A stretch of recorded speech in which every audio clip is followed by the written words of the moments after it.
Allahu Akbar! Allahu Akbar! Allahu Akbar! Welcome to the Kuffar experience. Lalo and Pharaoh are on vacation and they don't like us anymore, so they're gone. I'm here with, say it again. Awesta, Khalid. Thank you. I've done this Awesta the Ex-Muslim. I'm also known as that.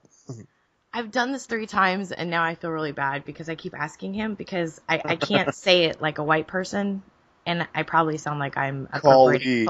Khalid. Stop appropriating my name. Actually, it's funny since I'm Afghan and that's an Arabic name. It's actually like, I'm actually culturally appropriating Arab culture by having an Arabic name. Why are you so rude? Being a non-Arab, I don't know. I'm passing it down to you. Jeez. So you can he can be found. I'm so editing that little bit out. He can be found on Twitter at Awesta the ExMuslim, and on YouTube at Awesta Khalid. Yep, no space. I'll put all the links in the description. Sweet. Okay, so you've been an ex-Muslim for 10 years.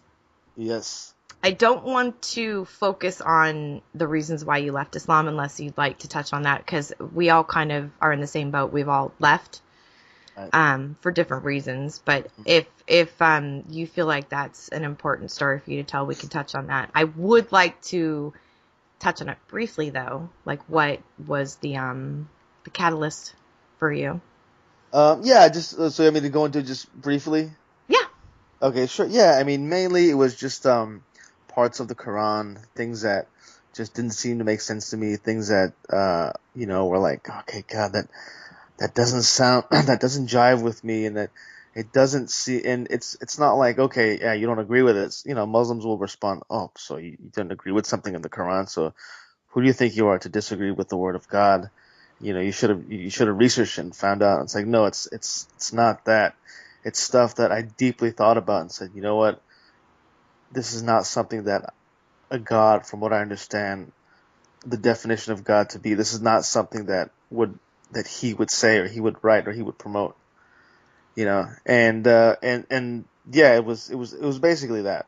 That's kind of what sparked everything. And over the years, gears grinded and typical apologist stuff. I obviously believe the entire Quran from start to finish is the word of God. Not a letter has changed.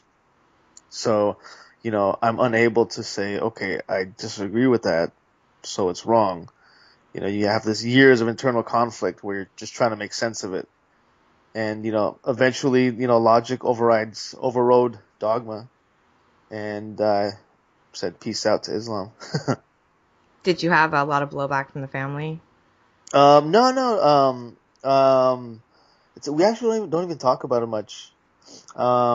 And yeah, it's like some know, some don't. And like if they ask, I'll tell them. I'm sure a lot of them just don't even just don't want to ask, don't want to talk about it. My family's actually really open-minded.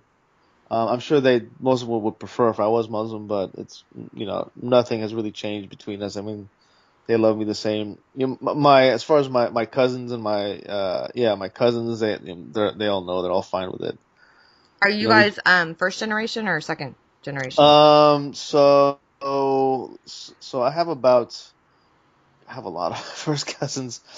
So on my dad's side, I've got about 25 or so, and I say half of us are zero generation in that we moved to the U.S. We were born in Afghanistan or somewhere else. We moved to the U.S. at a young age. Mm-hmm.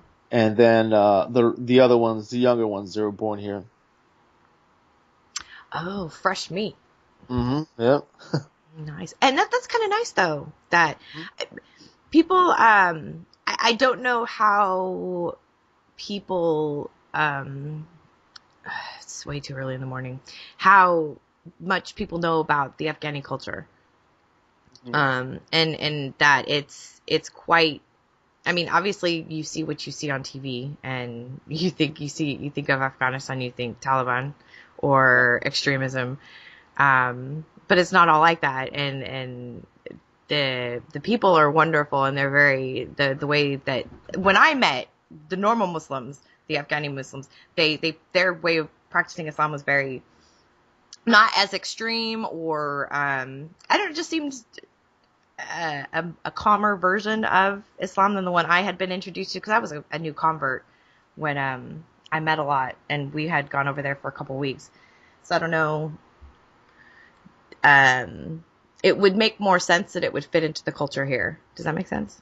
Yeah. It's, Afghans in general, and the whole Taliban stuff. That's when that was going on.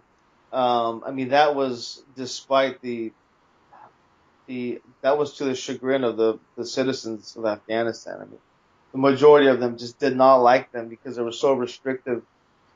The whole women wearing burqas and stuff like that. Of course it was going on before the Taliban, but they're the ones that made it a requirement all over the place.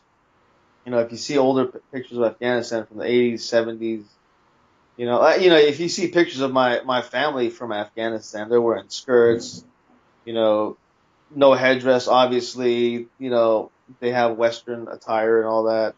And granted, that was more of the upper class, upper to middle class, and it was more in the capital, in the big cities.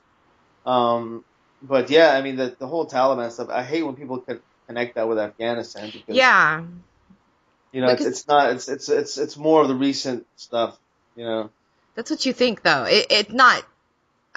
Anytime I mention Afghanistan, people are like, "You mean that place with the Taliban?" I'm like, "Really, guys?" But again, we were just talking about. I didn't know Pakistan was a place.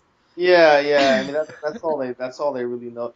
It's really funny because I came to the U.S. in the 80s at age 4, in the early 80s, and that was kind of when there was the war with the Soviet invasion and all that.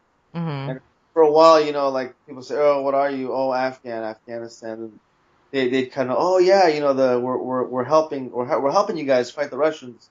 So there was some familiarity, in the beginning. And later on, like in the 90s or what, they'd say, "What are you?" I said, "Oh, I'm Afghan." They'd say, "What? What's African? Wait, what's that?" Is that a rug? I had no idea, And then like after before 9/11, not before 9/11, it was like, oh, what's Afghan? And then after 9/11, they're like, "Oh, you're Afghan? Okay, so are you a Pashtun? Are you a Tajik? Are you a Hazara? What ethnic group are you from? Is your family from Kabul?" So it was just funny how there was just this complete shift in familiarity. It was the same way in like Iran and throughout the Middle East in the 60s and 70s, where it was a lot more free for women. Of course, with Yeah. the revolution in Iran, I mean, but I've just noticed that it's gotten more and more and more conservative as time has gone on, and I wonder what, I'm not that well versed in politics, but I wonder what went on, whether it was a pushback from, I don't even want to say this, Western influence or war, or because I hate when people when you talk to Muslims and you talk about terrorism and things like that, and they're like, yeah, but America's gone in and done this, this, and this, so that justifies this, this, and that. No, but Yeah, it's like people in general, and of course a lot of them don't say it, that they're not using it as an excuse, they're using it as an explanation. right, But yeah, it's too many people are just, it's not black and white, it's not binary, it's not polar. I don't know if you're familiar with Kyle Kalinske from yes, Second Talk on YouTube, but yeah, I mean he was talking about that, about just it's not all one thing, it's a little bit of everything. mm-hmm, And I think when it comes to like the question of like, why is there radicalism in Islam, or why is all the terrorism, all the murder coming from Islamic countries? It's the extreme right will say like, "Oh no, it's inherently in Islam. It's all Islam's fault." And then the Muslim apologists will just be like, "Oh no, it's 100% because of you bad foreign policy and destabilizing regions." And I'm just like, dude, why can't it be both? yeah. Why does it have to be one or the other? It's kind of where those two things intersect. When like if you say you've got places in the world that, you know, have been victims of bad U.S. Foreign policy, you know, and they're not extracting terrorism, you know, and then at the same time you've got people that are Muslim all over the world that are not extremists or terrorists, you know. So I think it's that point where Islam and, you know, bad foreign policy and destabilize, it's where those two things intersect, like where we get terrorism. And obviously you've Yeah. got exceptions. Obviously there's going to be extremist Muslims that have not dealt with that at all, you know, haven't been a victim of bad foreign policy. And you've also got people that are a victim of bad foreign policy that aren't Muslim, that are extremists, you know, like, I don't know, the Tamil Tigers or whatever, you know. So yeah, you've got exceptions, but yeah, I think it's where those two intersect. And that's a really good, it's a fair estimation, you know, because it does admit that yes, there is something in Islam that brings about, you know, this this type of mentality and these type of actions. And it also doesn't assume that, like, just by being Muslim you are a terrorist. If You you know? choose, I mean, you have to take the Quran literally, and if you choose to take the parts of it that may lend itself to extremism and terrorism, if you choose to take those parts literally and act on them, because obviously you can take it literally, it doesn't mean you're going to go out and be like, yeah, I'm going to kill some people. It just Right. it doesn't work like that. And I think even with the it bothers me when when people compare Christianity to Islam, and I keep telling them the books are different animals. They may be Yeah. based on the same kinds of things, but it's completely different, and the cultures are completely different. And it's like looking at feminism through Western eyes. If you've never lived in those environments and those cultures and in that religion, you wouldn't really understand what it is or what the fight for it. Or I just I hate when people use that, though. Normally, if you haven't experienced it, you shouldn't talk about it. But Right. in some instances, I think that when you try to understand it through eyes that have never seen it, it's difficult. You can empathize, but it's difficult to really truly understand it. Exactly.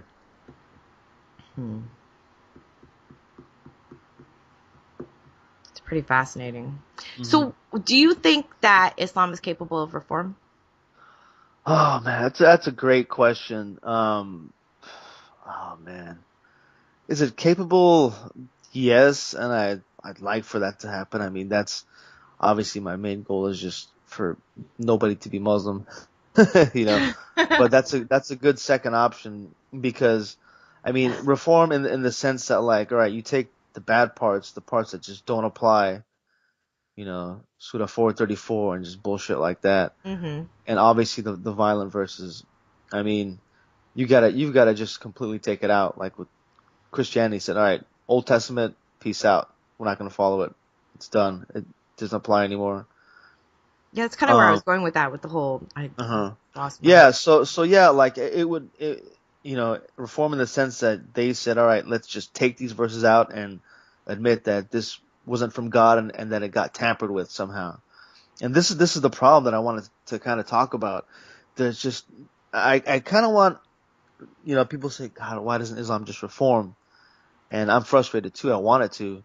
It definitely needs it.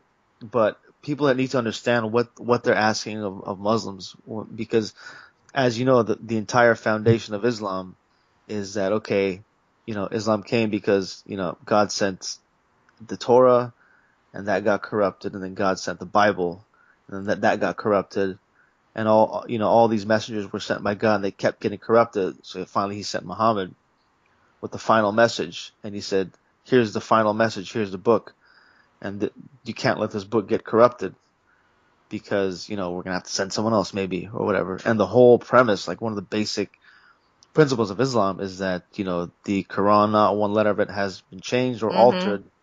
just So just for people that might not be familiar with it, it really is pushed that not yeah, one letter, not one part of the Quran has been changed. They really, yeah, really push that. that's the entire foundation of Islam, you know. So when you and that explains why, Muslims can be apologists when we present them with these verses that we believe are obviously wrong, or violent or whatever. And in their head, they're like, okay, no, it can't be. It's from God. It's from Allah. So it has to be right. So let's find a way to water this down. Let's find a scholar that has, supposedly studied this and can tell us some excuse to say that, oh no, what this actually really means, if you really know Arabic and if you know the translation, the context, it's actually, a defensive thing or whatever, all this stuff, And so basically, like, for Muslims to be open to reform, or for Muslims to be honest about what these verses actually mean, it's analogous to asking a Christian to admit that, Jesus is not the Son of God. Does that make sense? No, yeah, and it will for Christians. They'll understand. Yeah, It's yeah. So while I'm adamant about, how wrong these verses are and how not from God it is, I also want people to be kind of understanding as to why it is hard for them to reform and why they do tap dance around, they do these mental gymnastics. Oh, it's so frustrating. Yeah, it is, and it's frustrating, but I understand because I was in the same place, and it took me years to admit that it was wrong, to admit that that's what it actually meant, because when I would hear these criticism of Islam when people say, oh well, check out this verse. This verse says slay the infidel. This other verse says cut off their hands and feet. And this other verse, says all this stuff. And it's a violent religion, and it's a religion of warfare. My immediate reaction, without even listening, is just like, oh no, they're taken out of context. I'm sure if there's a scholar somewhere, I'm sure if the scholar sat down and debated with this person, they'd make them look totally stupid, and they would prove that they're completely wrong and Islam's a religion of peace. That was my mentality. I think that's an important thing to highlight, is that when Muslims say it's a religion of peace, they really genuinely believe it's a religion of peace. They're not just saying that. Yeah, they actually believe it. Yeah. What they should say. Go ahead. Oh, just with the being disingenuous, or dancing around surahs, you get very frustrated, and I say a lot lie, but at the same time they're lying to themselves. It's not just them being horrible people. Exactly. Yeah, they're not lying to you, and they're not trying to be deceptive. That they actually think that. Yeah.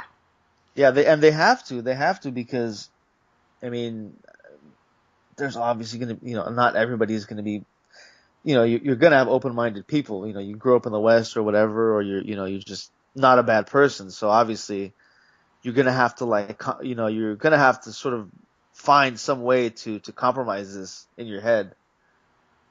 Cognitive dissonance, basically, mental gymnastics, whatever you want to call it. Very strong in some people. Uh-huh. I have the same kind of, because I was born into the Mormon church and then converted to Islam and spent my entire adult life as a Muslim. But I find the same kind of arguments and reasoning, I'm sure, with Christians, because Mormons are a different kind of Christian. Right. When I'm discussing apologetics with them, or verses in their book, because they have the Book of Mormon, they don't really use the Bible very much. I mean, they say they do, but that's a lie. But I find the same kind of cognitive dissonance, the same mental gymnastics, the same explaining away the nasty parts. And Mormons have to take it literally as well. That's the difference between like the Christians, and there's just differences. But I see it. I had this epiphany the other day. I was having an argument with a Mormon, and I'm like, this is exactly like arguing with a Muslim. There's no difference. And for me, that was some kind of crazy epiphany. Like, it's the same. And I wasn't angry anymore. Like, I used to get mad. Like, why are you not listening to me? And why are you dancing around this and lying to me? And instead, I come from I think a more of a place of understanding. Right. But yeah, I was actually, I have a friend on Facebook. Yeah, we actually never met in person, even though we live like a mile and a half away from each other. What? Yeah, she's she calls herself a Reform Muslim, and we have, we're gonna sit down and talk about that. But she told me, she's like, yeah, I know in your head like it just seems impossible, but at least just be positive to it. So I'm trying to be hopeful. I'm trying to be positive. I'm coming across a lot of open-minded Muslims that were exactly like me, that are in the same place that I was. They're questioning these verses, and it's like, all right, let me just feed into that and just, you know, treat them treat them as if they were me 10, 15 years ago.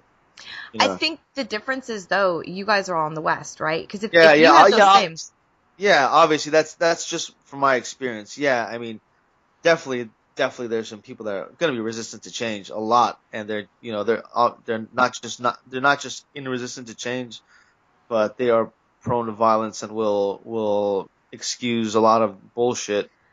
You but know. in the countries where you can't even Yeah.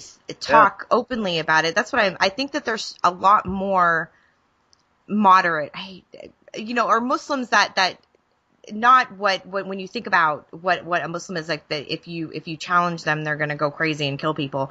I just think there's a lot of Muslims that would not take the Quran literally, that could reform it, that could, given the chance and the freedom. And in the countries where they don't have the freedom to speak out or question, or if you do question, you have to do it in secret. You have to have secret apps on your phone, and you have to IP rerouters, and when you're talking to other people, you have to do it quietly and hope that people don't say anything about it, So I Yeah. think because it's such a closed environment, I really honestly think there's a whole lot, millions and millions of Muslims that would look at it the way you have, and maybe the way that lady does, right? Yeah. Given the opportunity. I think, but in the West, you have the freedom and the openness to the free Yeah, speech. yeah, And yeah, exactly. Yeah, I mean, in other parts, doesn't matter how open-minded people are, they're it's stifled. You know, I just, they're I say fuck Islam all the time. I don't want to demonize all Muslims, I think it's really yeah, important. yeah. Indeed. Yeah, it's like it's tough because you want to you want to be honest about what Islam actually really is, and at the same time you don't want to demonize people, because what people need to realize is that, just because we believe that Islam teaches this, you know, even though that's true to us, we believe that doesn't mean that just by being Muslim you actually believe that. You know, yes, Right. the main point is, their crime is their crime is being a cherry picker and being ignorant. You know, and that doesn't take away from the fact that, yeah, there are a lot of fucked up Muslims out there. Yeah. You know, I think people need to understand that. By me saying, hey, not all Muslims are bad. That does not take away anything from the reality of what actual Islam is, and the reality of all the fucked up Muslims. So I And think people should recognize that more well, and be yeah, and able to. the books cause. I mean, it's it's the Quran and Hadiths that's where it comes from. I mean, the words are there. People choose to interpret and take it the way they want to. But if those Exactly, weren't there in the first place, they wouldn't have justification for what they do. exactly. Good point. What do you think about, though, the what's going on in Europe right now? Um, as far as the terror attacks, or And the immigration with the refugees, and whether they're going to be able to assimilate and integrate. all that. Yeah, yeah. Yeah, that's a good question. I really haven't read up on it, but you know, it's like, so. Yeah, I mean, I hear like a lot of the refugees. They're doing New Year's Eve. They did like gang rapes and all stuff like that. And yeah, yeah. I mean, that's definitely true. That's a huge problem. And so on one end, obviously that doesn't mean that just by being a refugee, or that even the majority of the refugees are bad, or they promote this kind of stuff. That still doesn't take away from the fact that you should still be vigilant about letting refugees in and stuff like that. So I don't know. Yeah, it's a tricky question. It's just there's too I mean, many all at once. overall, yeah, it's too much shit going on at once. I mean, overall, I think I think the country should be allowed to do what they think is right. You know, I think if a certain country that says, look, man, we've had too many people from these countries, coming in here and not assimilating and, raping women, shit like that. And I'm sorry, but I know you guys aren't all like that, but we've had too much of that. And we've got to take care of our own people. Yeah. I think that's very reasonable. It's hard to explain to people when they see that and they see a lot where non-Muslim women are considered whores. If you're not covered up, you're basically open. It's open season on the whores, right? So, Right. but not every Muslim's going to think like that. But it's really hard to even. I mean, I haven't been a Muslim now for officially like 5 years, right? And it was bad right around the time that I was leaving, and but I couldn't even imagine now having to say yes, I'm a Muslim, and have to identify with all of those people around the world committing all those atrocities, right? And have those people look at me and say, how could you be a Muslim? How could you identify with this? How could it be the same thing? How could you're a wonderful person. I hear that, but I know so many nice Muslims. I have nice Muslims in my family too. I made babies with a Muslim, so, but it's hard. So I feel bad. I feel bad for. Yeah, the problem is, and part of it is the fault of Muslims by saying, "Oh, that has nothing to do with Islam." Big I problem think with that. I think what would be a good compromise is admitting that there are different versions of Islam, and instead of saying, "Oh, ISIS isn't Muslim," or what ISIS is doing has nothing to do with Islam, instead of doing that and just being dismissive, they say, "Okay, that's a different form of Islam, they're literalists or whatever, Oh, whatever they like want to say." Christianity does, like with the different sects. You already have the different Yeah, sects of Islam, but it would be something like a different yeah, Christian. yeah. Like Yeah. if their response to ISIS and terror was like, okay, that's not our Islam, that's not what I was raised, that's their type of Islam, and we have our type, And I think if they were to do that and differentiate instead of deflecting and just saying, oh, they're not Muslim, ISIS isn't Muslim. If they do that, That's if they half the did that, problem. yeah, that's the entire problem. If they just did that, I think a lot of these people that are critics of Islam and aside from us, not the ex-Muslim critics, because a lot of us have seen Muslims that are good people. Right. If those, like the sort of the right-wing Christians or whatever, I think if they receive that response instead of, oh, no, that's not Islam, they're not Muslim, I think they would be more likely to be accepting of different types of Muslims instead of just being fearful. That's a really, really good. It's like the Jehovah's Witnesses. They're Christians. They use the Bible, but they don't celebrate birthdays or holidays or anything. They don't take blood transfusions because they take it literally. They've taken the Bible and they really do take it literally. So it'd be the same kind of thing. It'd be the difference between a Catholic and a Jehovah's Witness or something like that. But they all call themselves Christians. Yeah, yeah, and they just it's under the Christian umbrella, but they're different types, But and it's yeah, different than the Sunni Shia delineation, right. which probably might confuse people. Yeah, I mean, this whole thing's a big fucking clusterfuck, anyways. Yeah, yeah, it's just it's frustrating on all ends. Yeah, I'm gonna just let out a big sigh. There we go. Sometimes that's all you can do. Yeah, yeah, So, yeah. Even me, like I after being interviewed by Secular Brownie, I got on Twitter, and thanks to him and a few others, I got a big push and I got a huge audience. It's like it's crazy. I'm almost at 400 followers now. It's been less than 3 weeks, but yeah, I just had to step back for a few days because just shit was overwhelming.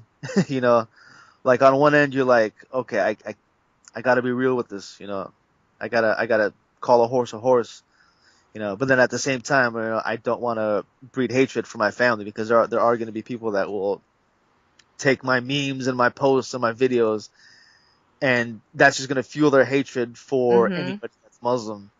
It puts you in a So really hard spot. Yeah. So it's like I just had to step back from for a few days and just gather my thoughts and just take a break. Do you ever feel like you have to do that sometimes All the with your time. content? Yeah. Hmm. Yeah, It's it's taxing on your soul. plus I get death threats and rape threats, and I actually have had them. I've seen my issue is I got away, so I have people from my past that are still trying to get us, Oh. So it just I get tired of that too. I get tired of opening up my YouTube and checking my messages, and there's 3 people that told me that they're gonna find me and rip my insides out after they're done raping me. It's kind of like, well, Yeah. I'm kind of over Yeah, that. I'm sure once I've Oh, you'll reached a get them. bigger audience. Yeah. You'll get a lot. They really they don't like the chicks doing it, but they really don't like the dudes doing it. Like I think I get patted on the head and just said you're stupid, and I get told I wasn't really a Muslim. A lot of racism from Muslims too. Like, well, you're a fake ex-Muslim because you're the wrong Yeah. color. I'm like, Yeah, oh what? yeah, they'll always, my common response always, oh, you're an ex-Muslim. You never really were a Muslim. Yeah, You know. yeah. They assume, and that's why, like, when I'm speaking to Muslims or doing my stuff, I try not to emphasize me being an atheist, because they always want to talk about belief in God and all that, and I don't want them to conflate things, because atheism wasn't even a thought in me until, like, 5 years ago or whatever. Like, it wasn't my lack of belief in God that sparked this questioning of Islam. Yeah, and And for that's me yeah, it was that's atheism. yeah. It's different for everybody, but for me it wasn't. It was a genuine questioning of what it actually taught. And they don't like believing that. They like to say that, oh, you were never a Muslim to begin with, you never had shahada, never had whatever akida or whatever the hell that word is. They say that because it gives them comfort. It's a defense mechanism. Because you left. Because You yeah, can't leave and be happy. yeah, because for them to admit that, for them to believe that an actual Muslim, a believing Muslim, someone that actually believed in it wholeheartedly like they did, for them to leave it would be like ludicrous. They don't want to admit that, so they make things up. They convince themselves that, oh yeah, this guy never was a Muslim to begin with. Oh, this girl, yeah, she's a white girl. She never was a true Muslim. She was, married into it, whatever. She just Uh-huh. to marry her spouse. Do you know You what know, really freaks them out when I tell them I was an Akabi? They're like, "Nah, shut up, get out." I'm like, "I was," and yeah, then put then that they're pipe, quiet. smoke it. But I had to. I didn't have a choice. I mean, Wow, what was that like? um, awful. It was Wow. awful. But the Yeah. crazy thing is, in hijab, I would wear hijab today, only because I'm lazy and it's nice because you don't have to do your hair. Yeah. But I actually felt I think it was probably my Mormon upbringing and brainwashing that did it as well, because Mormons are with women. It's the same kind of thing. You have to be modest and chaste. I was told as a child better to die than to lose your virtue, like in a rape. Better die than to actually let yourself get raped. So you think it's not just Islam that teaches that kind of stuff. So in hijab, I felt more comfortable, Huh. like safer, and so much so that I can't even say this around people that are really anti-Islam, because then I get accused of having sympathies for Islam still. Uh, But it's true. I really enjoyed the hijab, which goes against everything. Girl power. yeah. Well, the thing is, it's like it's a band-aid to the actual issue, of, like, men catcalling women, or, sort of, Well, men and looking it at doesn't women at sex objects and all that. and it It's doesn't really help, because even like when I've been in like I spent time in Iran, Qatar, Dubai. My ex was a private banking executive, so we were all over the world, and even in niqab, even when I was in Saudi visiting my ex-sister-in-law, and you're like in a like proper abaya burqa, right? You still get your ass pinched. You still get uh-huh, groped. It still uh-huh. happens. So I don't think that it that's the other thing. I don't want men demonized either. I don't think men are born rapists. They're not Exactly. born. That's the problem with hijab, is it's offensive to men and women. Yeah, and you're That's teaching why. men that they can't control themselves. Exactly, and that's why it's fucking sexist. Like when I say hijab is sexist, these hijabi chicks, they're like, no, I choose to wear it, and they think I'm saying it's sexist because I'm assuming that it's sexist because men are forcing them to do it. I get that. Like, nobody. I know that you're not forcing. Nobody's forcing you to do it. I get that you're doing it out of your own volition and your own choice. But what's sexist is the actual principle behind it. That's what's fucking sexist. Do you not get that? Get that, yeah. And it's like they're no matter what you say, they just every valid criticism just flies over their head, and they just still think, okay, no. He thinks I'm being forced to wear it. He thinks my dad's making me wear it. He thinks my husband's making me wear it. But you And turn it's them just into like, a present to unwrap, and it's the unknown. I think that's why you get pinched and groped in bazaars and in exactly. places. What's Yeah. under there? Yeah. I mean, I'm gonna do a video on this on YouTube, a full video on why the hijab is sexist and all That's those a problems. really good idea. Yeah, because I haven't really seen many ex-Muslims or critics of Islam break it down like that. No, you're They right. they always kind of, even introverted smiles. He did a video recently, a few days ago, and he was saying how it was dehumanizing and all that. And he was kind of focusing on the subject of girls being forced to do it when they don't want to. But let's go deeper. I want to go deeper into that. I want to go aside from that. I want to go into like the actual mentality that it promotes. The mentality that, all right, okay, if you believe that.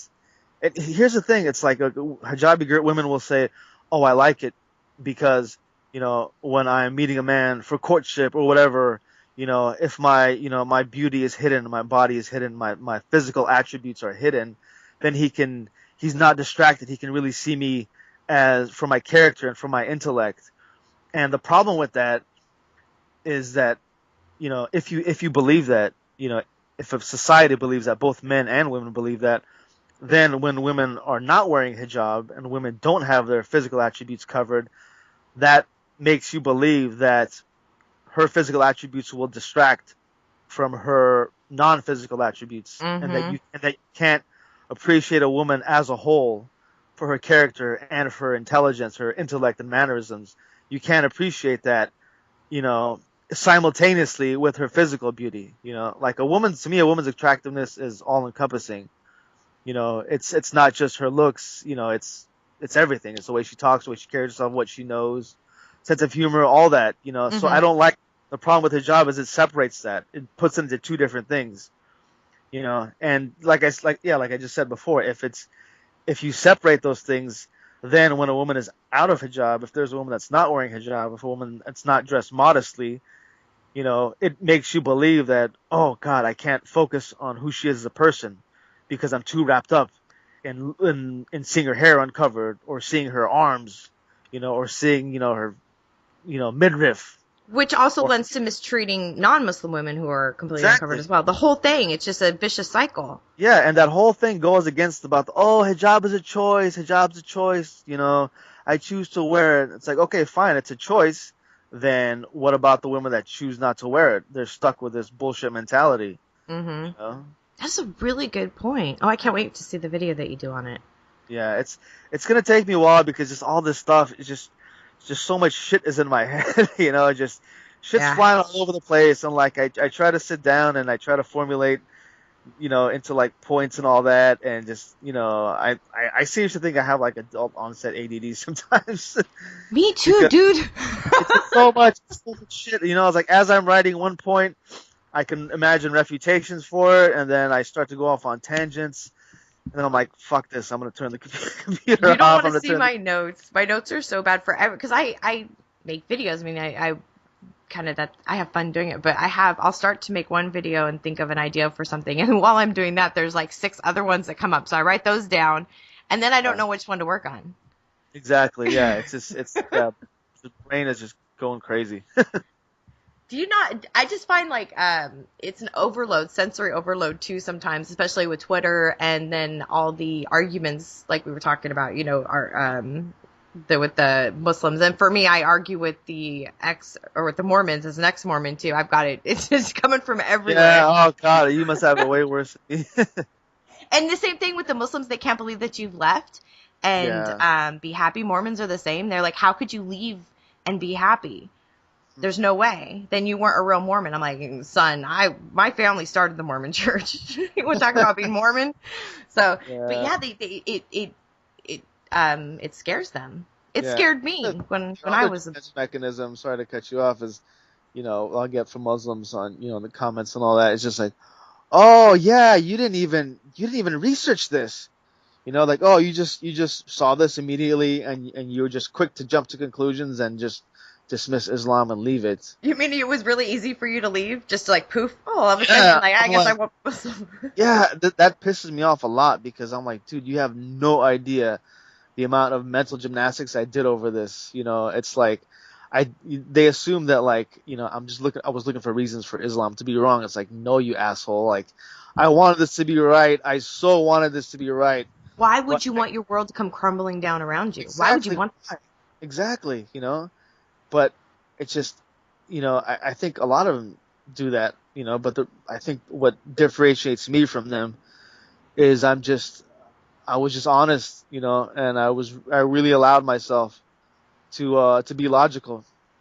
I allowed logic and reason to override dogma, like I allowed my brain to override my heart, and it was long, it was tough, it was a long process, the toughest thing I ever did, but I did it, you know.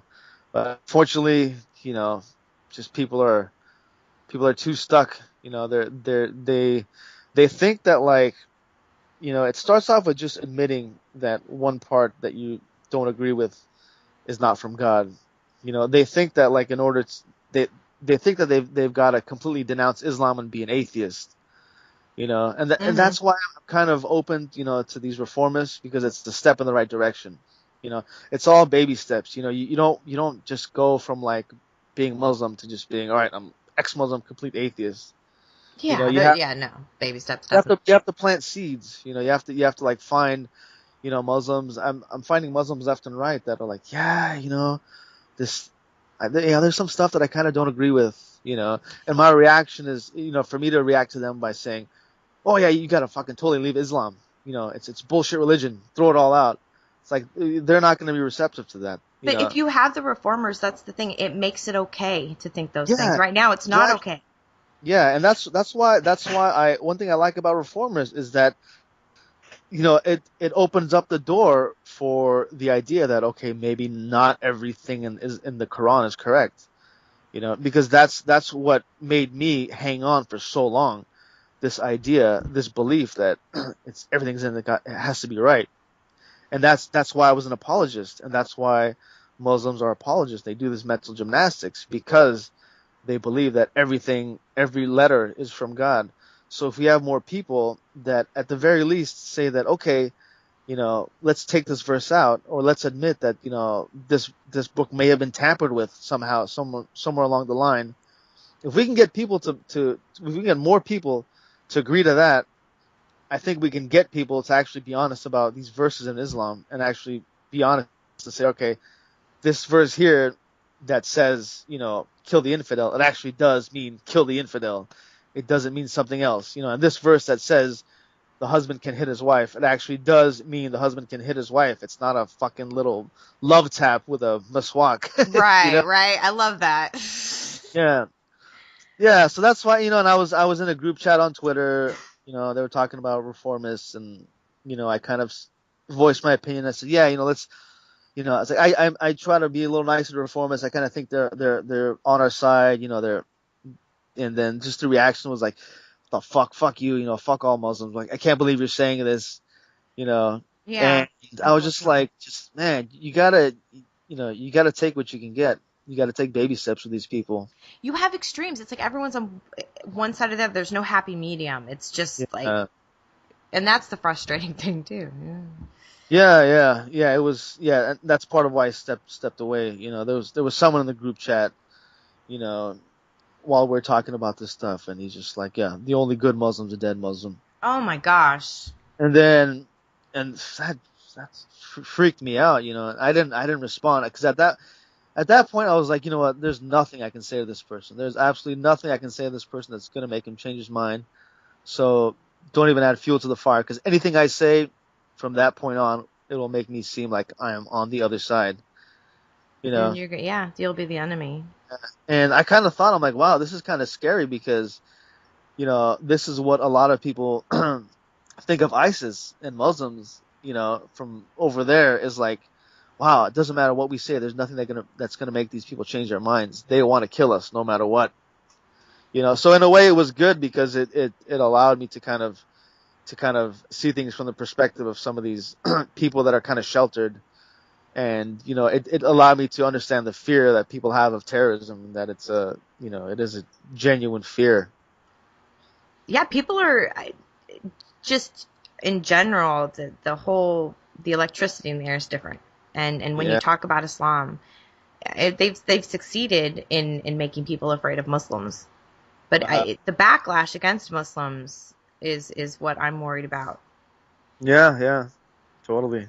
Because it's already bad, but it's just going to get worse. I mean, in California, it's a different world. I don't live in the South. Yeah. I wouldn't want to. I couldn't even imagine trying to reconcile your faith as a Muslim in a really Yeah. redneck area.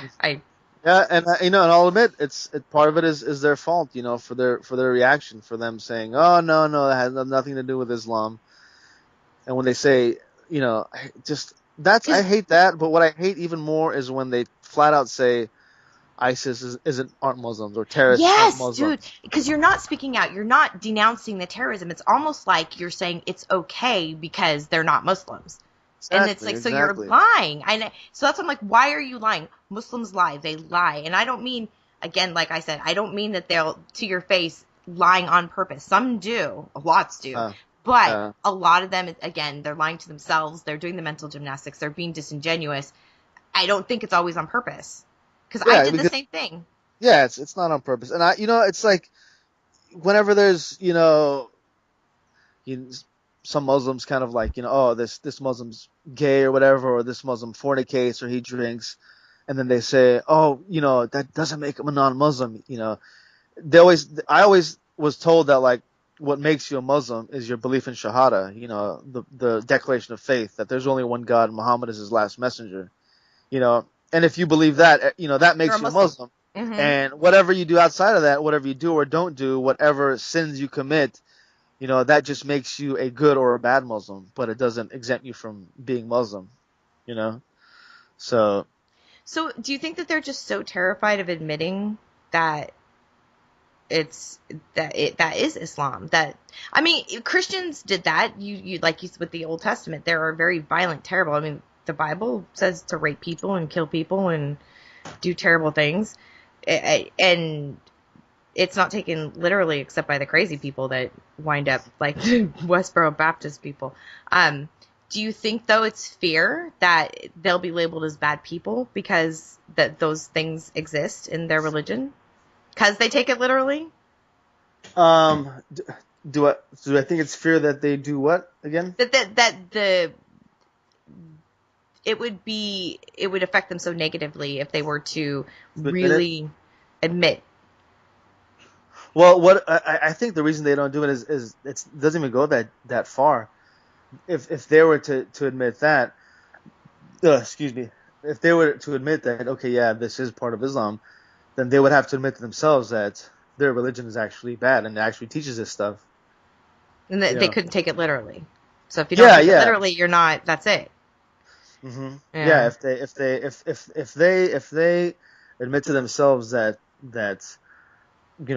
what ISIS does, or if they are actual Muslims, if they admit that has any actual backing within Islamic teachings, then everything that they've thought of Islam will just crumble. So it's not that they're afraid of what people think of them. It'll crumble their core beliefs. You know what I'm saying? Yeah. It's like an impossible thing to fix. It's like, yeah, that's why I get so frustrated. It's this, that's the problem with reform and apologetics. We're at this weird stalemate. Do you not feel like it's like I sit back and I watch this all happening, and it's like there's people like us that get it, and and really feel helpless because you want to tell people and explain it to them, and they're not going to listen. On either side, they're not going to listen. So it's like you're watching the world burn around you, and you just can't do anything. It's so disheartening and sad, but I feel like screaming, like the analogy I use is screaming into the wind, because it's just, you just are screaming just to make yourself feel better. Yeah, it does feel like that. It totally feels like that. Yeah, it's like you're watching a train wreck about to happen, and it's like, God, you've got, I was watching, Trump's RNC speech and all that, Mm-hmm. and all this stuff he's saying, and it's just feeding into this fear, but then like at the same time, it's drawing a divide, it's making everything an A or B, with us or against us. Black or white. Yeah, black or white, and like what's helped fueling that fear and fueling that divide is the Muslims saying, "Oh no, they're not Muslim. This has nothing to do with Islam." Yeah. And it's like it's watching a train wreck about to happen, and instead of people jumping off the train, they're they're stepping on the gas pedal. And the only ending I see to it is violent, and it's so sad, just so unnecessary. And it sucks for people like us because we're on neither side, so we're fucked either way. Yeah. Yeah. And yeah, because I mean, it's not, to us, it's not so binary. It's not black and white. So from either side, we're looked at as sympathizers for the other side. Yeah, yeah. It's funny because I get called an Islamophobe, and then I get called an Islam apologetic. Yeah, exactly. It's the same thing with feminism and stuff, With Jacqueline Glenn, she mentioned that like some things she'll say, people will call her a sexist, and other things she'll say, people will call her like a feminazi, It's like you can't win. I had a debate with some women. I had a big fit when, I don't know if you know who Dr. Randomer Cam is, or Honey Badgers. They're men's rights activists. And they've done a series of videos saying that, why are we focused on women in the Middle East and Islam when men have it bad too? And they were trying to say that men have it worse because they have to provide for the women, and they get to marry more than one wife, but they have to provide for all these women, so the poor men boo-hoo. And I went into a debate about it, and to talk about why I think feminism is needed in Islam, because they're against feminism full stop. And this is where I talked about feminism earlier. I'd mentioned it because feminism in the West is a different animal than feminism in Islam. I called Prince Al-Walid. He's a feminist, right? He donates money to feminist charities. He is in favor of women driving in Saudi. I call him a feminist. They're like, that's not feminism. Feminism is the superiority of women. So all we were doing was arguing about the definition. We agree the problems there. That's what it is. Yeah, let's stop arguing about what the definition is. And that's the problem, is because, like, to me, a feminist is just someone that believes women should have the same rights and opportunities as men. So if I were to say I'm a feminist, someone who's got a filter to where they're all they see a feminist are these feminazis and women that are just like, oh, if a woman is just slightly drunk and you have sex, you raped her. Yeah. That's what they don't even talk to me on the street. It's rape. Yeah. So it's like, let's stop talking about labels. Like, I don't know if you're familiar with Ex-Muslim on YouTube. That's just his name. He's a very general. I know him pretty well. Yeah. And we were talking about it, and he was like, well, are you a feminist? And this was on the interview that we did. Mm-hmm. And like it kind of seemed that, like, all right, I don't want to say I'm a feminist.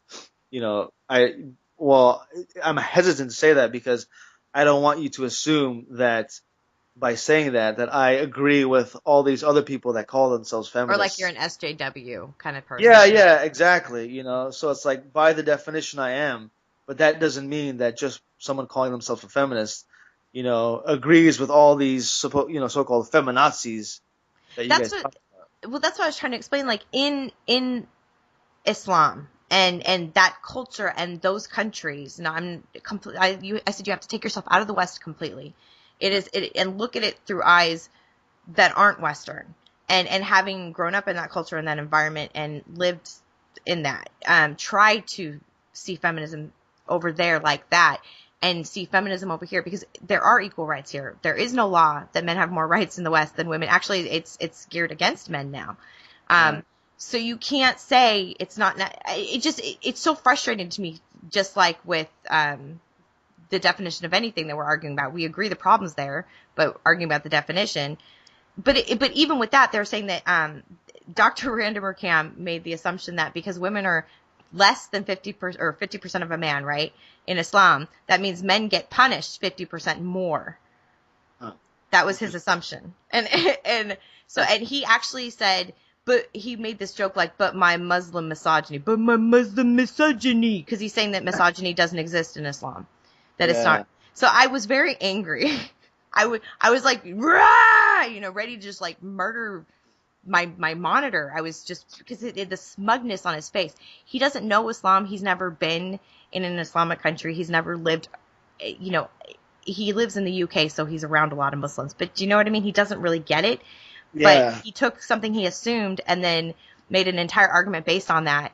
And it was just so nasty. And it was funny. I laughed because, I'll laugh at anything.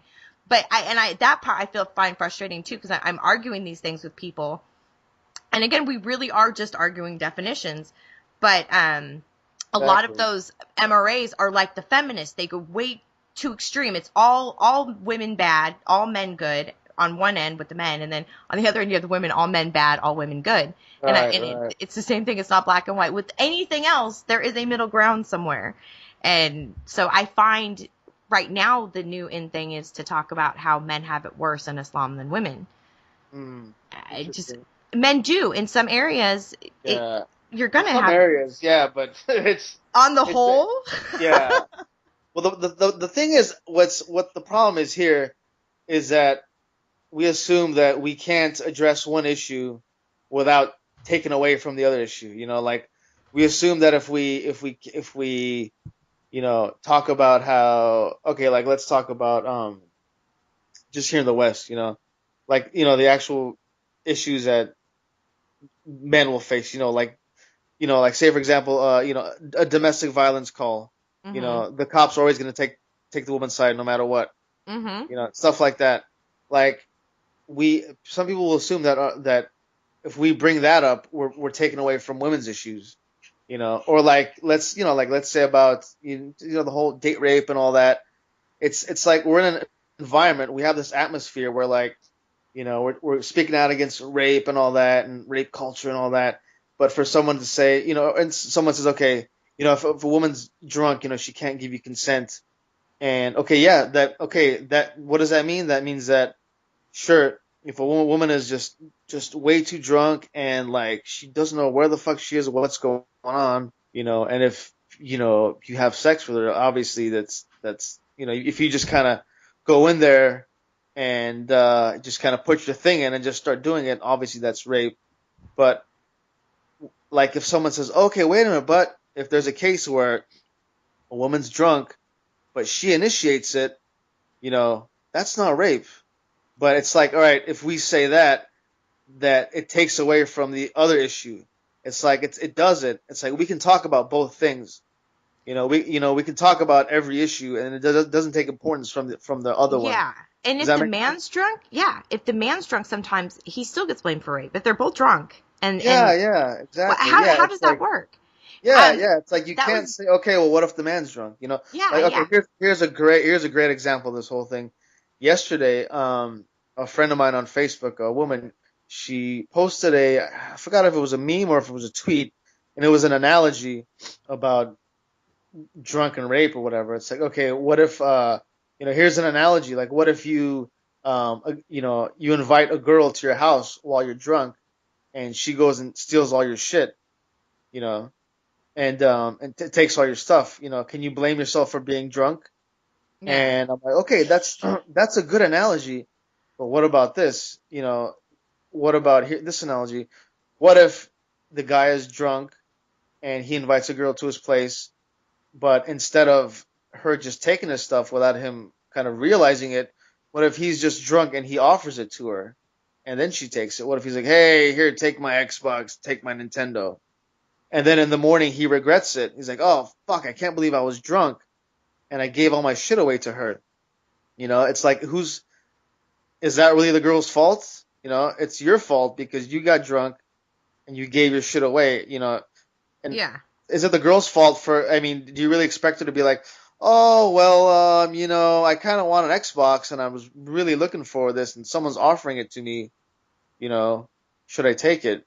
You know, okay, fine. It's kind of, you know, it is good to maybe have that type of reservation.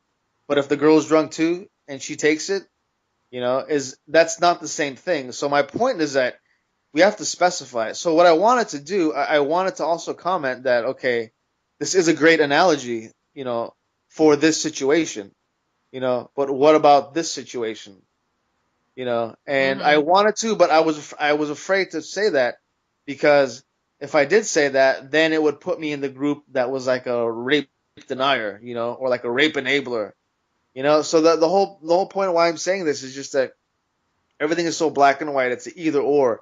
We can't have any fucking dialogue about this because everybody's just stuck in their ways on either side. Yeah.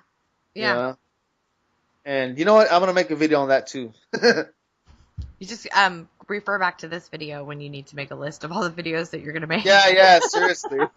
I should do more videos with you. I'm getting ideas for future videos. We'll do a once a week call. We'll brainstorm. Yeah, sweet.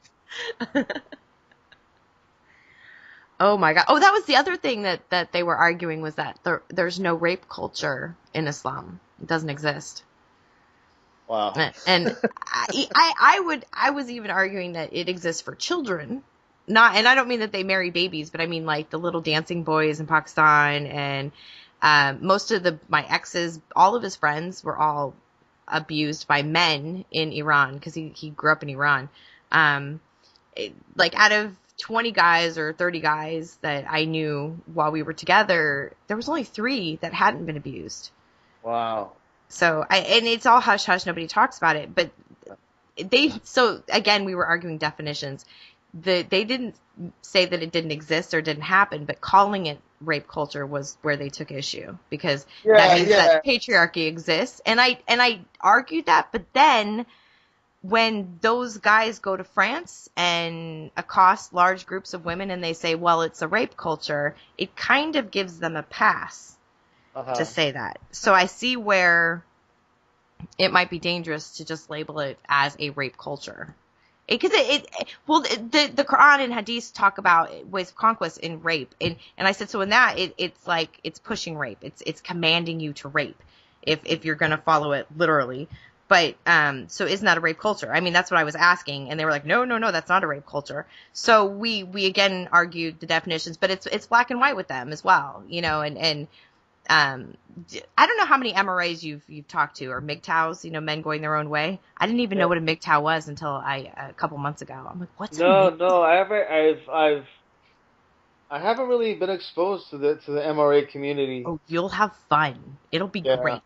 Because I love most of the things that they say I agree with, but for some reason, just like with the feminists and the social justice warriors, Islam gets some sort of pass. And not that they say Islam is okay, but it's weird. It's a very odd situation. Yeah, but, and doesn't that suck that like you agree with like the majority of the points that this sort of group is making, but due to the fact that you also agree with points about, you know, women's rights or women's rights being infringed, that you are somehow like, you know, sort of distanced from them, or that you can't agree with their points, or you can, but like you are, you know, but in order to agree with points about women's issues, you're somehow like stuck in the middle, or that you can't agree with them, or you can't be on their side. Yeah, I have to disagree. It's this divisiveness, this polarization, this just binary shit that is holding everybody back. And I complain about it all the time. I said it's so unnecessary, the divisiveness.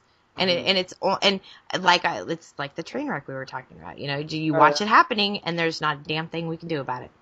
Well, yeah, and it's like, I mean, not to diverge, but it's the same thing with the BLM and the ALM, or the cops and all that, and it's like all right, so you can't be sad that an innocent cop was shot and still have sympathy for Philandro Castile being shot for not doing anything.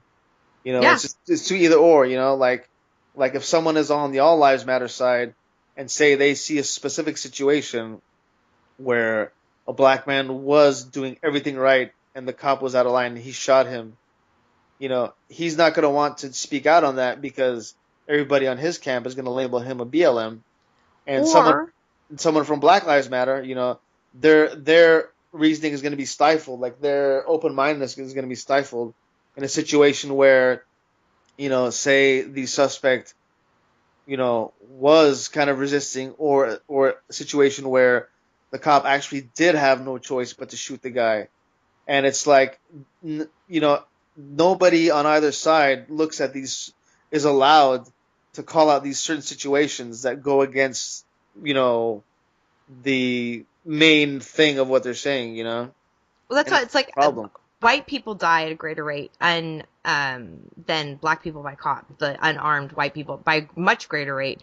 Right. And obviously there's more white people than there are black people, so that it makes sense. But when you say, when you tell that to them, that's what they immediately say that you are a denier of the idea that this particular black person, Yeah, but I'm like, all lives, nobody should be murdered by cops unarmed. I mean, it's just, if the policeman can help it, and I'm a daughter of a sheriff, I know they go out every single day and they risk their lives, but there is some assumed risk with that job. Just like when you go into the military, there's an assumed risk that you're going to die. You go into it knowing that's a pretty good possibility. So when you have to do this, you can't just have a trigger finger and shoot because you think you might get hurt. Exactly. But I can't talk about that without them telling me that I'm racist. Yeah, exactly. And then I'm like, I have mixed race kids, so am I racist? Yeah, and it's like you can't have a particular opinion on a specific issue without being labeled as being from the other side. That's the problem, where it's just too divisive. Labels, always labels. Yeah. I'm not a Republican. I'm not a Democrat. I watch both sides. And I'm just like, because everybody gets pigeonholed, and nobody wants to think. It's all this stuff just stifles free thinking, and that's a problem with everything. It's just free thinking it's gone. Nobody looks at each situation, whether they are on the ALM side or BLM side. Every new situation that comes up, everybody looks at it through their filter without even looking at it objectively. If you're BLM, no, the cop's wrong. If you're ALM, no, the suspect was resisting or whatever. Mm-hmm. And it's like automatically that's it. And it's like if you find that in every situation you vote the exact same way, that's a problem. That's a huge problem. I'm a Republican, therefore my entire life I will only vote Republican. What? Exactly. Yeah, or I'm pro cop, therefore every situation it's always a suspect's fault. Right. I'm pro BLM, but so every situation that I come across, it's always going to be the cop's fault. And it's just terrible. That's a huge slap in the face to free thinking. It's so close-minded, and these people, a lot of them call themselves skeptics. Mm-hmm. Yeah, fuck that. You're not a skeptic. Yeah. Because it's like when I put information out, I ask people to correct me. If I say something that's wrong, please, and then show me where I'm wrong. Because that's how I'm an atheist now. That's how I'm not a Muslim anymore. Exactly. That's how you learn and grow. I don't just say, okay, I'm done. I figured it all out, done. Exactly. But a lot of people do. They just shut it off, or they have the narrative. And if what they learn doesn't fit in with their narrative, then they dismiss whatever it is whatever information comes. Yeah. Very well said. Perfectly said. But so my solution is, I'm going to get filthy rich and buy an island, and it's going to be the Free Thinker Island. And save me a plot on that island. Oh, absolutely. Nice. Then we can let everyone else just kill each other or do whatever the fuck they want. Exactly. It'd just be like, you guys just figure this shit out, but I'm done. Oh my goodness. So how many, right now you have 300, if I'm correct, 339 subs on YouTube. Yeah. And you've been doing it for how many weeks? Well, yeah, about 2 weeks. I've had a few subs before. I've had that YouTube channel for like definitely a few years, and I've only I just had a Okay. few like weightlifting videos. So I think before I actually started doing these recent videos on Islam and stuff, Ooh, I'm I think I watching may have weightlift. had like 50 subscribers or something. That was like mine. I had 3 years. I did some Mormon temple videos, and Uh, I had a couple subs from that when I started about 4 or 5 months ago. I don't know what it was. Nice weightlifting videos. oh, thank you. Y'all should go to his channel and check it out. Yeah, definitely go to my channel right now. Watch him puff his cheeks out while he's lifting very heavy weights. It's so funny, like on my one of my latest videos on Islam and stuff, there was some butthurt Muslim guy, didn't like it, so he goes to my like, older weightlifting videos and he like leaves all these comments like, "Oh, look at me, I'm a faggot, I can't lift this weight," and I'm like, Oh my "Oh, god. I just let out a fart," he was just leaving some comments, and it was just so funny because like it was actually amusing to me, like it didn't affect me negatively at all. Like I laughed because it was funny, it was comical, and it was also amusing because secular brownies like says like, okay, once you start getting a little bigger, you start to get haters, so Yes, for me yes. it's like it's a sign that like, okay, I'm getting up there, I'm growing, I'm reaching that level slowly but surely. Oh, you will. It'll be great. Yeah. Yeah, I enjoy the strife, the negative. I enjoy the backlash, to be honest. Well, honestly, I think I'm older, so I remember before the internet even existed. I remember when there was no cell phones. So I tell my kids like there didn't have phones where you could carry around and go anywhere. They were all plugged into the wall. They're like, "What? Really?" It's amazing that some people don't even know that. Yeah. I grew up and became an adult and lived my life, with computer. Like my dad had a computer business for a little bit. Like he tried it for a year or whatever when I was little. But I the internet is something that I think people take too seriously. What I'm trying to get at is that those of us who've been exposed to it for a long time have seen the evolution of the internet, and at least people like me don't tend to, it's not life and death. Like there is life outside the internet, and I understand that. But a lot Uh-huh. of young people don't, so it's like their entire life is online. So it's so serious to them. Yeah, And yeah, so when exactly. arguing with people, they get, I mean, death, that's where the death threats come from. But I don't understand taking it seriously. So if someone's going to go onto my video, whatever mean thing people think they can say to me, it makes me laugh. It doesn't matter. I Uh-huh. was arguing with Black Lives Matter people and they were calling me forehead and shit because I kind of have a big forehead. Um, and like that's gonna upset me. Like I'm 12 and I care. Like, but it's that kind of stuff. So if somebody left messages or comments like that on my videos, I would laugh. And you have a really good attitude about it because a lot of people, they want revenge. Somebody said something mean to me. I need revenge. Oh man, yeah, like yeah, I mean, even not even just bad things, but certain like comments where like you feel like you have to respond and refute to them. Like a few years ago, debating and stuff, or someone expressing a different point of view or telling me that my point of view is stupid. My initial reaction is like, "Oh my god, hold on, let me stop what I'm doing and sit in this corner and get on my phone and respond to him right now." Now I'm just like, god, whatever. I like now I don't even read the whole thing. I'm like, okay, I don't freak out if I leave a comment unresponded. you know? Yeah. Do you like, how long do you put a time limit on your arguments, your wars? Because I'm always like, I'll argue with you I spent 2 days in an argument with somebody, and Yeah, I was like, yeah, never. yeah. It depends. Like for me, it's I if it's an actual debate, I actually enjoy it. I actually enjoy going back and forth sometimes. When I first started my ex-Muslim page on Facebook, um, there was a debate that was going on for like 2 days straight in the comments.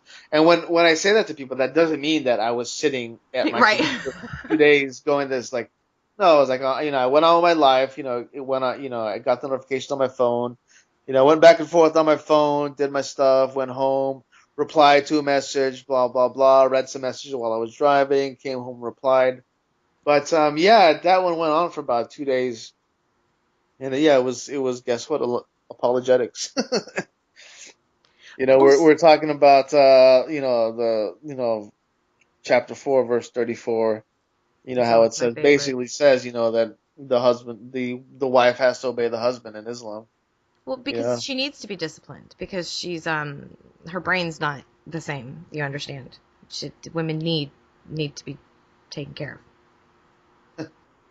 Yeah, and it was just apologetics back and forth, and yeah, and he was saying that no, but it's not just any order. He can't just order her around. It's got to be a lawful order. Oh Like gosh. it's got to be an Islamically lawful order. And I'm like, what the fuck does that mean? Like, of course it does. Like, First admonish her, send her from the bed. Sorry. yeah, yeah. Sometimes it's their level of apologetics and how ridiculous it gets. It's actually amusing, because you just get to see how crazy this can get. Like the worst type of apologetics regarding the hitting of the woman was, from Numan Ali Khan, where some will say, oh, okay, it's not even a hit, it's just this barely a tap, and then that's crazy enough, because you're like, okay, what? That's not a progression, first you give her verbal warning and then you admonish her from bed. If she persists, then do this. Obviously, it's gotta be worse than the previous thing, So what is like a little flick on your finger? So that's stupid enough, But this guy, he says that he said, no, it doesn't allow you to hit. It just says that if you do hit her as a result of being in this crazy mental state, as a result of you catching her in the middle of like something crazy like adultery, if you happen to hit her because you lose control, then you'll be forgiven. But it does What? not allow you to hit. And when I heard that, I'm like, oh my What? fucking God, are you What? serious? I did not. I've never. What? Tell me that's not the fucking craziest shit ever. That's the stupidest form of apologetics ever you've ever heard Yeah. of. I've never heard mental gymnastics like that before. Yeah, that's yeah. And after that, I made an actual meme of him. I took the top image was an actual gymnast on the beam, and I put physical gymnast, and the bottom picture was him, and I put mental gymnast. Yeah, I'll tweet it to you. Wow. Nice. Oh Yeah, isn't my that isn't that goodness. nuts? Isn't that insane? I'm still in shock. Yeah, it's like that's the kind of shit that we have to deal with. And then when Muslims keep telling me like, okay, why are you so bitter about this? Why are you getting so upset and worked up over this? I'm like, because of this fucking shit. Because of shit like this, there's Yeah. people that are spitting this crazy, outrageous shit. Like how can I not get worked up over it? Do you, do you ever get the whole like, well, you've left the religion, why can't you just leave it alone? Oh God, yes, yes, all the time. They're like, well, why? Why did you do your thing, man? Let us do our thing. Why are you messing with us? Yeah, You yeah. know, If you they're like, don't oh, you believe must be it, like, why do you have to talk about it? yeah, they're like, why are you so obsessed over it? You're just obsessed. You're just bitter, and you're pissed off about something, and this is how it's manifesting. Or you You've left got some because you were offended? Did you ever get that? Like you just must, yeah, you're mad, so that's why you're not a Muslim anymore, or you're somebody mad, hurt you. yeah, or you're mad, or you're speaking out. They're saying that the reason I'm speaking out is not because of logic, but because of some sort of mental trauma that I had, or some type of mental deficiency. Just leave it alone. Let us do our thing. Let us be the peaceful Muslims that we are. Why are you messing with us? And my response to that is, you know, sorry, my response is that okay. regardless of how peaceful and open-minded you are about gays and premarital sex and all that, you still believe a book that says that these things are wrong. You still believe a book that has these old ideas that are holding society back. And even though you might not necessarily be agree with discriminating against gay people, even though you might be okay with legalizing gay marriage and all that, bottom line is you believe your book, and your book says that it's wrong. Yep. So it doesn't fucking matter how open-minded you are about gays, as long as you believe in that book. These old ideas that are holding society back, these old ideas that say being gay is wrong, or having sex outside of marriage is wrong, or that a woman that has sex before marriage is a slut.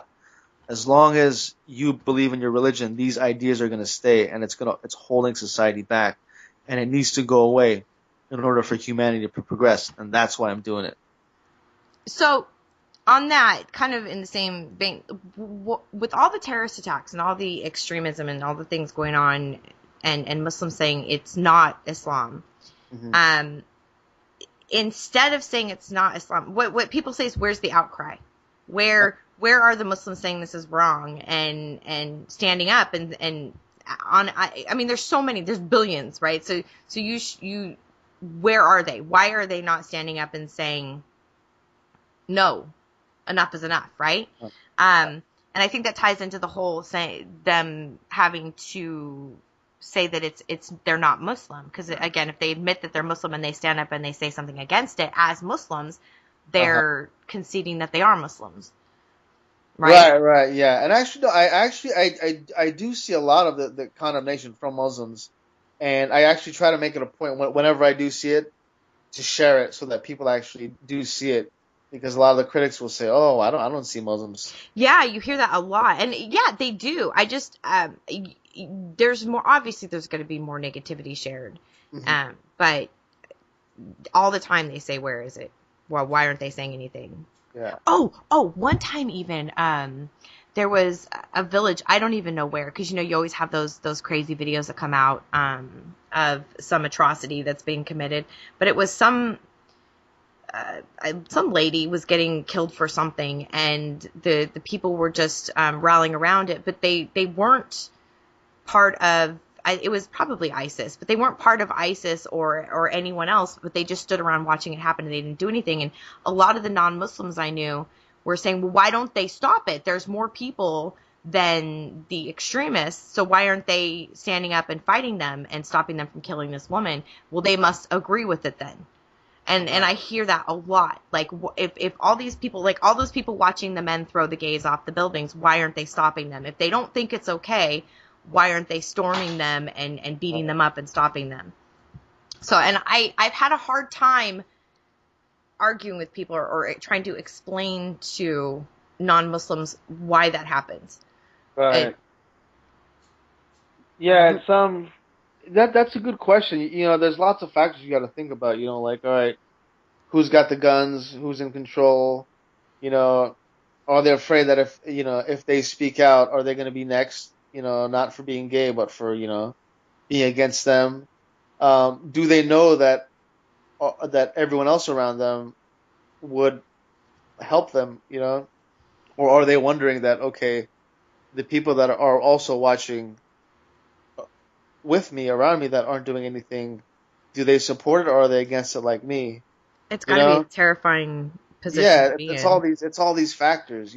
But it's hard to explain to a non-Muslim when they see it going on, Exactly. if they must support it then, if they're not Yeah. doing anything about it. But then the same argument could be made for us, the atrocities that America has carried out. We didn't stand up and topple down governments because of it. Exactly. Yeah, that's a great point. That's a very good point. Right? And exactly, and for the same reason, like some of us over here will be like, well, there's I don't really know what's going on there. There's a lot of factors, and we've maybe our media is a little biased and they're not telling us everything. So just like how you said, we kind of have these certain things that sort of tell us not to get involved, you know. Hmm. So maybe maybe that same thing is happening. Yeah, that I make would even sense? think it'd be scarier there because there's Yeah, more what we would consider lawlessness, where you exactly, can just take someone in the street and burn them to death. exactly. Where and then there's the blood money too, which doesn't exist here. Uh-huh. So, the concept of paying people off for doing something bad. Well, I mean, it does exist here, but it exists hush hush with the rich people in government, as opposed to just people on the street. Right. We obviously have to have money, but before I forget, I was going to ask you about Facebook because I haven't been on Facebook in several years, Uh-huh. and I've heard that the climate of Facebook has changed dramatically, especially recently. So I was going to ask, have you noticed like anti-Muslim sentiments being censored on Facebook? Um, I have, well, a little bit, yeah. So what was it? Ali A. Rizvi, Faisal Said al-Matar Mm-hmm. tweets saying that Ali A. Rizvi was banned from Facebook for I think 24 hours for speaking out against the Taliban. I also saw a meme where certain ex-Muslim or anti-Muslim pages were being shut down for being hate speech and all that. Um, so yeah, I think there is some truth to that. I think that's definitely happening.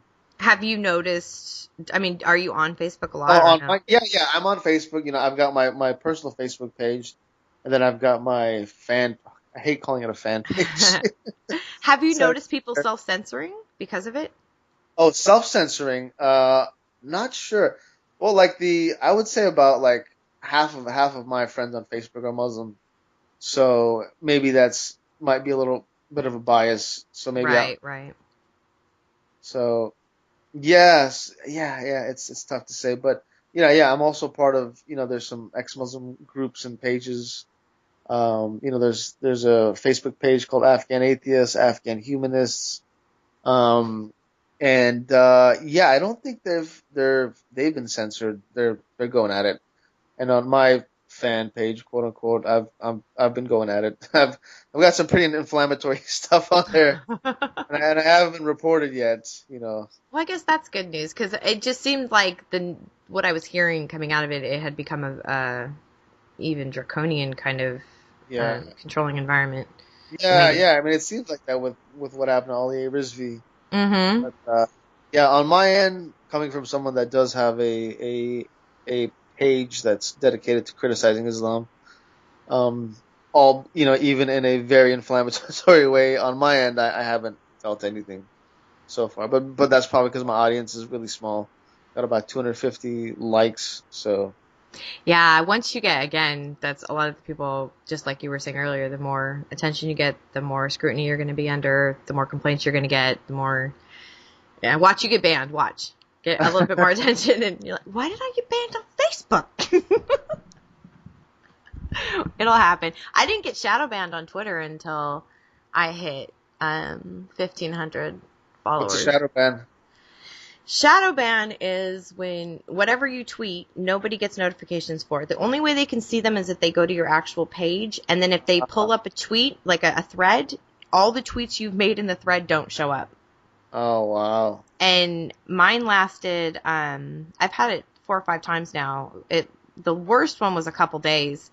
People are like, why am I not seeing your tweets? Like, because people can open up my page and see that I'm tweeting, but they can't find the tweets except for if they're specifically on my page. Right. And but the last time was for tweeting an alternative to Twitter. That was my fault. I kind of knew it might happen. But the other times it was for saying something against Islam. Oh God. So, and Oh, usually, actually, what? sorry to cut you off. Yeah, there was one time I was I think it was some like kind of liberal page. It wasn't an Islam page. Um, in the comments, I pretty much, and I didn't really assume anything. I basically said, I think it was something about hijab or whatever, and I was making comments. I'm like, hey, you know what? Yeah, look, the Quran says that, the man can hit his wife, I'm whenever I do that, I'm always very careful. I say what it actually says because I know the line of thinking. I didn't say, oh, the Quran says that husbands can beat their wives.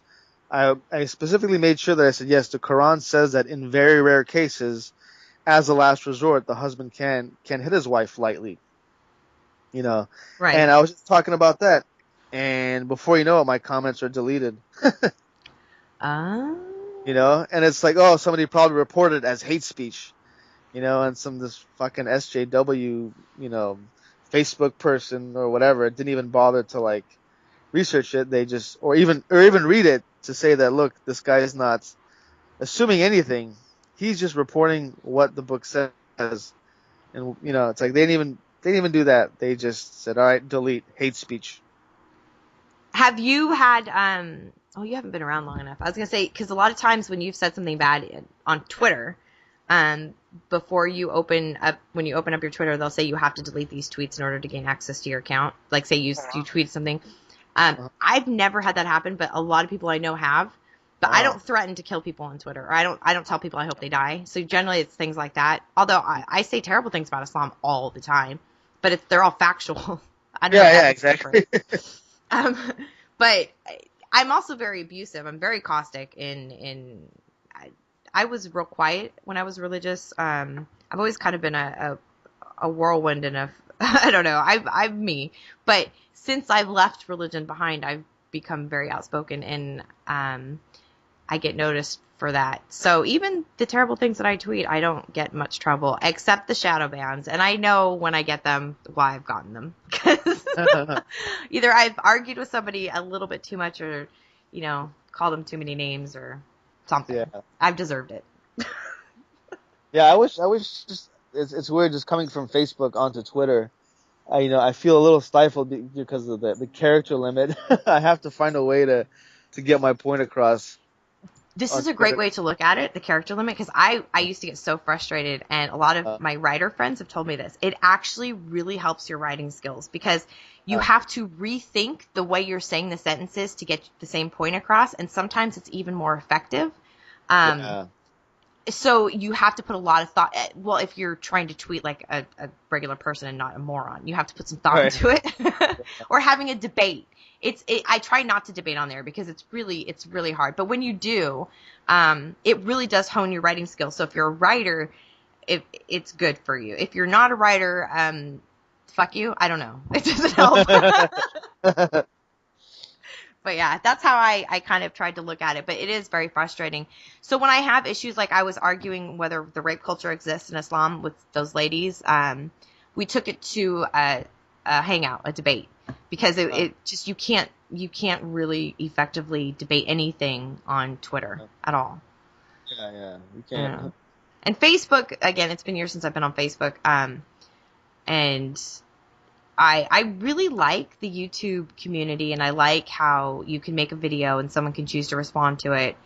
It's not for everybody, but you seem to have really taken a shining to it too. I can see. Yeah, it's fun. You know, I when I started my, you know, this whole thing started with my ex-Muslim page on Facebook, and I was like, all right, I definitely want to do some videos too, and I just, you know, every time I would start, I'm like, I have to like kind of plan this out, you know, and write things down and get these points going. And I just got, you know, I just wasn't doing it because it just wasn't happening, you know. And then I talked to Secular Brownie, and he's like, yeah, I'd do some YouTube videos. And I was like, yeah, you know, I've been trying, I just haven't got around to it.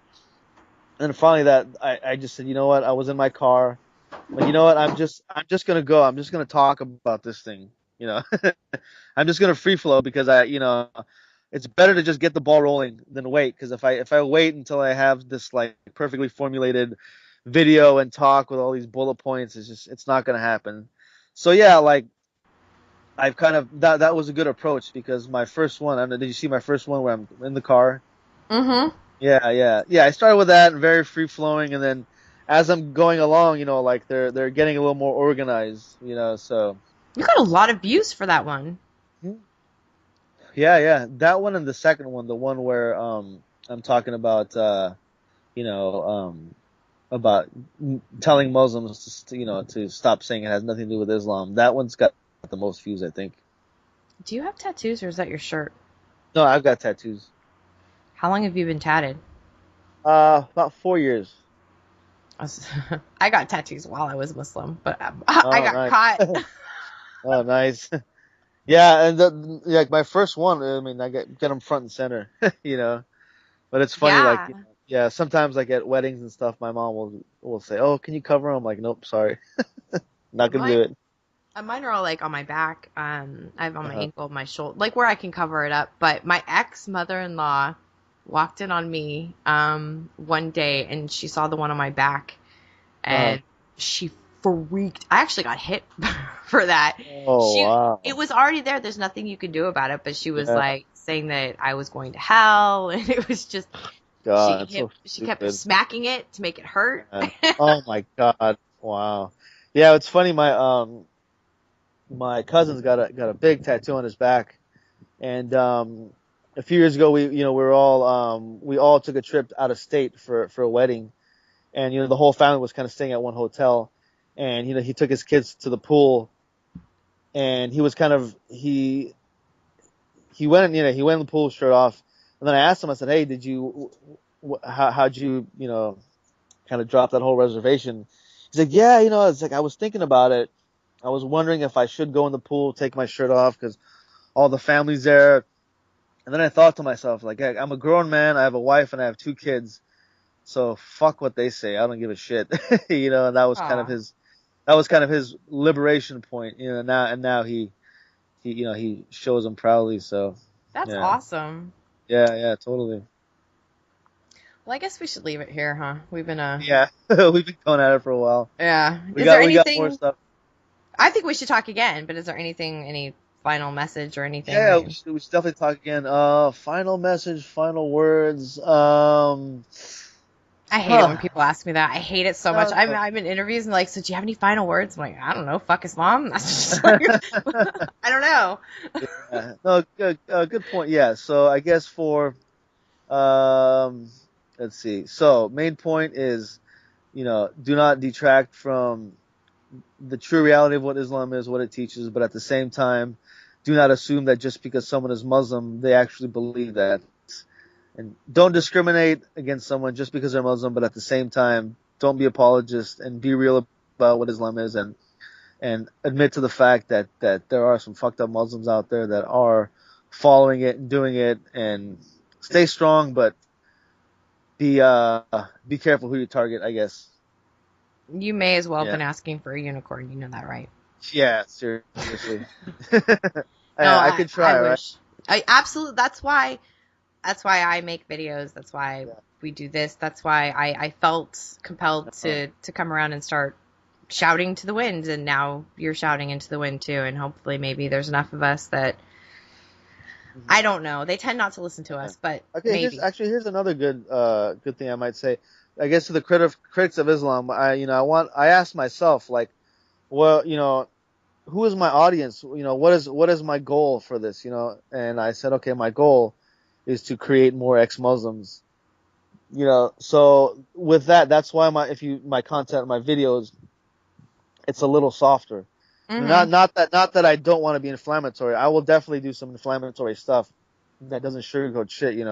But I do want Muslims to start to question their beliefs and hopefully lead them to a path where they do leave Islam. So I I think want we other need more of people. that. Yeah, I want other critics to think about that. Like Yeah. who is your audience and what is your goal? What is your goal of your tweets and your YouTube videos and your comments? I mean, yeah, okay, if your goal is to, you know, a part of my goal is not just to make ex-Muslims, create ex-Muslims, but also to prevent converts to Islam. You know, Educate. Mm-hmm. yeah, that's also my goal. But I've So asked a lot of people, like, is your goal, is it to get attention, make money, or is it to send a message and educate? Like, you have to decide which one is it. exactly, yeah. And if your goal is just to get attention and make money on YouTube, then yeah, by all means, don't be soft spoken and be inflammatory, like Cult of Dusty or whatever. Yeah. If You're that's your all goal, retards. yeah, yeah. Oh man, that guy. He had a video where he said was true. Like nothing was wrong with what he said, and I liked the overall video. But what he kept saying is like, all right, believe in the Quran and Hadith, and the Quran and Hadith has all this murderous shit, you know. And in my head, I was like, okay, if this were me, I would also preface like, yes, this is what the Quran teaches, but not every Muslim actually believes that. You know, Yeah. I would want to make, okay, don't assume that all Muslims actually believe this. Keep in mind that regardless of what this says, they actually have these stupid excuses for it and saying that it's context or whatever. So that's what I would have done. If I would have made Dusty's video differently. But it's his video. Like, I'm not going It's to tell his him what to shtick. do. Yeah. He It's likes. polarizing. Yeah, definitely Yeah. is. But yeah, in the end, he's not saying anything that's not true. He didn't lie. He didn't lie about anything in this video, and everything was right. So I gave it a thumbs up. Dusty is the person who led me away from Islam and kind of led me down the path of atheism. Oh, I nice. credit him with that. Yeah. Jacqueline, Glenn, and Dusty. That's awesome. Yeah. Well, then, Yeah. yeah. I mean, that further illustrates the point that Dusty's methods do have some validity. Yeah. So It was shocking, but I started questioning, and it was like, So yeah, yeah. he did good for me, but it's Yeah. not for everybody. Yeah, yeah. I imagine like if some Muslims questioning that and they see that, I can see how they'd be like, oh no, fuck this guy. Oh, I would never send a Muslim to Dusty. Yeah, yeah, no way. Don't ever watch his videos. Just don't. Yeah, like if you saw the one that I did about the punishment for premarital sex, I had this whole line of questioning from Muslims, like, one, have you committed premarital sex? Two, do you think that it is wrong or it has negative effects? Three, if it does, do you think that 100 lashes with a whip is a suitable punishment? Four, do you think that what you know of your God, that he would extract this type of punishment for, two people having sex before they got married, even though they thought they were going to get married, Uh-huh. So it's like that was kind of my technique in that, a sort of softer, ease them in and like sort of lead them down a path to where they question it. Smiles is kind of like that too. I like that a lot. I mean, at least he is. Sometimes. Sometimes, but I do. I think more of that is needed. Uh-huh. That's why I tried to go, when I did my Korean video, I went soft. I told him I used to believe this too. I'm not going to call you stupid. But can we please agree that the Quran is the root of the terrorism and these issues, and let's not say that it's not. I mean, so I think the soft approach is better. I think I think what a good sort of or a good I don't know if segue is the right word, but a good sort of stepping stone to that is to get them to say, okay, hey, you know what? I don't want you to admit that it teaches violence, but can you at least admit that it can easily be interpreted Yes. violence? I think if we can at least get them to admit that, we're on the right road. We're on the right path. I'm so excited for your future on YouTube. I am. I'm so excited to watch your videos and see where you go, because I think you have I really do. I think you've got a bright future ahead. Allahu Akbar.